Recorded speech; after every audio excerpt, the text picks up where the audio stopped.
Hi everyone, I'm Ali from Now We're Cooking. We bring people together to cook and eat food, and this is our online takeaway version. So everybody, we're going to cook curry. I've been asked to do chicken curry, but we haven't any chicken. So we're going to do a really nice sweet potato and chickpea curry, but I'm going to tell you as we go along how you could morph it into a chicken curry instead.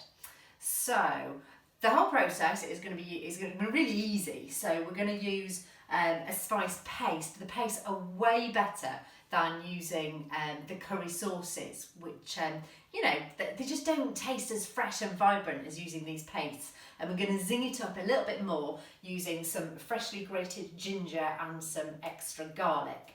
So as the overall process goes, we're just going to chop our onion, fry that off a bit.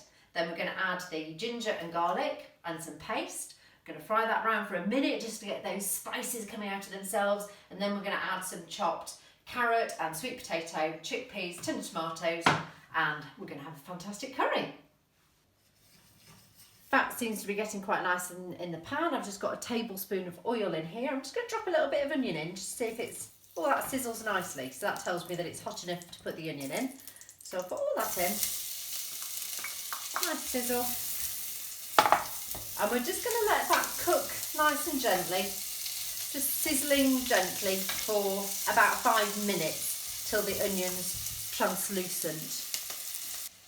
Now I'm not showing you chopping onion or chopping the vegetables today because we've done all that before, but one thing I will show you is root ginger, because there's quite an easy way of getting the skin off a root ginger that doesn't involve chopping away a lot of the ginger. So just take something blunt like a teaspoon and scrape it against the skin of the ginger.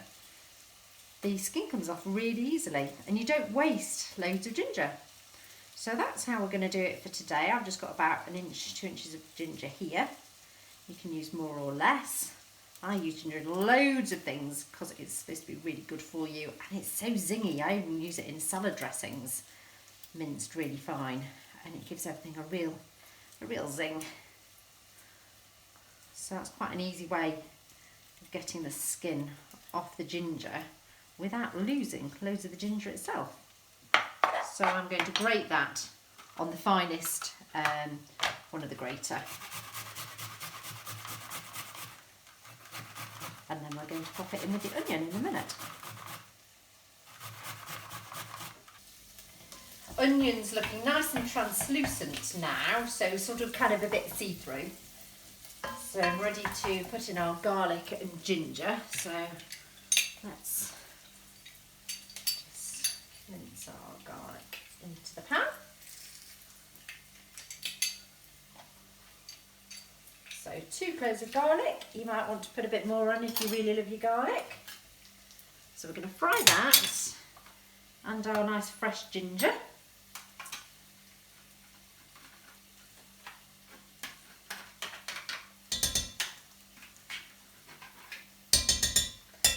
Just give it a bit of a stir around so you can really smell the garlic.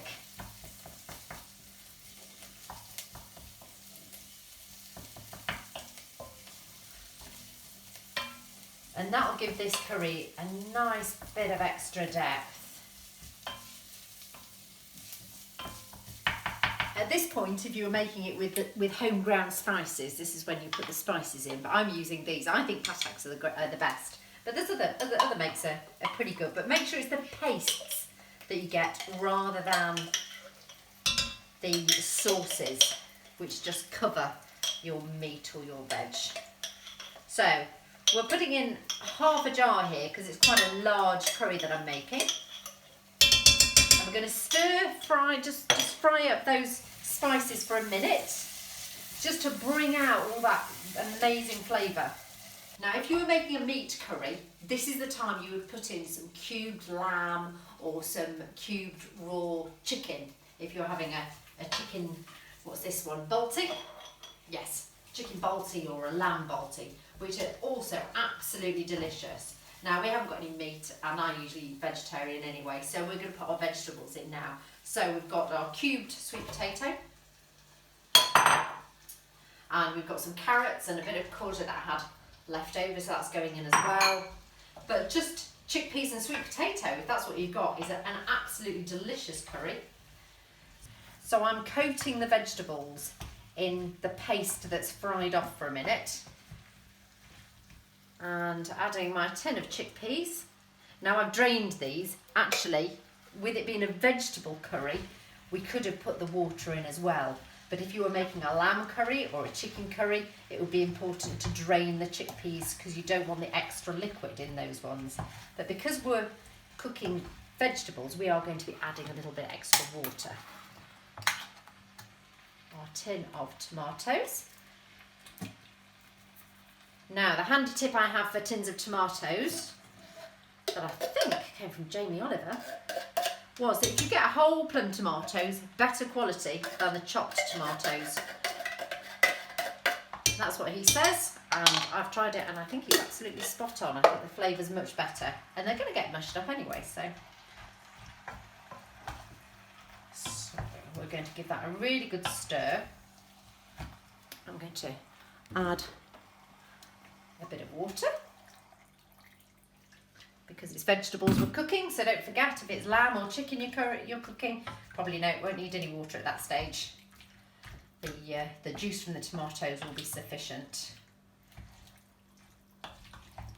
Give that a real good stir so it's all nicely coated. Pinch a bit of salt at this point if that's what you want. Pan lid on, and we're just going to leave that to simmer for half an hour. Those vegetables have been cooking for a good half hour, possibly even 40 minutes, just till they're nice and tender. I've got some rice that I've just steamed here, some brown rice. So I'm going to dish that up. Now, if we were doing chicken, I'd only be cooking it for about 20 minutes. If I was doing lamb, I'd cook it on a really nice low heat, so just a very gentle simmer for about 40 minutes, 45 minutes, maybe even an hour, just so it's really meltingly tender. So, ideally with a bit of chopped coriander on top, and Bob's your uncle. So, what I'd like you to do is put some comments below. Think of your favourite curry recipes. What would you have to go with it, perhaps? What accompaniment would you put with this curry? We're going to have mango chutney. But what would you like to see with the curry? And as always, your ideas and things you'd like to see us do in the future. See you for now. Thanks for watching, and I hope you enjoyed it. Give it a try and let us know how you get on and some feedback for what you'd like to see from Now We're Cooking in the future.